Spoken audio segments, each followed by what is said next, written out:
demak o'sha pul topayotgan odam u bandasini sharoitini bandasiga yoqadigan narsalar chiqaryapti, bandasiga xizmat qilyapti. Shuning uchun ham uni puli ko'p. Lekin sizlar o'ylaysizlarki, unga Alloh taolo uyib to'g'ib beryapti. Hech kimga hech qachon Allohim pryamoy kelib o'zi bermaydi. Bandasi orqali beradi. Demak, biz nima qilishimiz kerak? O'sha bandalarga yoqadigan narsa chiqarishimiz kerak. Ular bizdan shu narsani sotib olish kerak.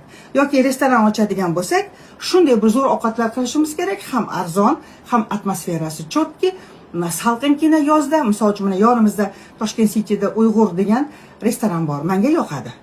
Ham ovqatlari qimmat emas, ovqatlari zo'r, ham salqingina.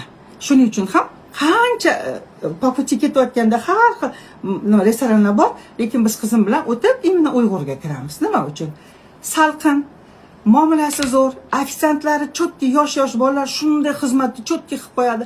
Постоянно nadzorda qarab turadi. Bittasi влажныйda ishlatib, bunda qo'ysang, shunda keladi, olib ketadi. Вообще obslugasi zo'r, mana ko'rdingizmi?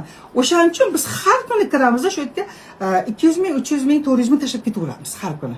Mana ko'rdingizmi? Siz aytishingiz mumkin, endi u restorandagi odamni omadi chopdi-da, Allohni suygan bandasi ekanda, Allohim beraman desa shu ekanda. Yo'q, u harakat qildi. U to'g'ri harakat qildi.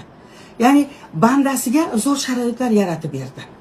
Bandasiga yoqadigan ovqat pishiryapti, yaxshi povurlarni oldi, yaxshi xizmat qiladigan ofitsiantlar oldi, sharoitlarni zo'r qilib qo'ydi va banda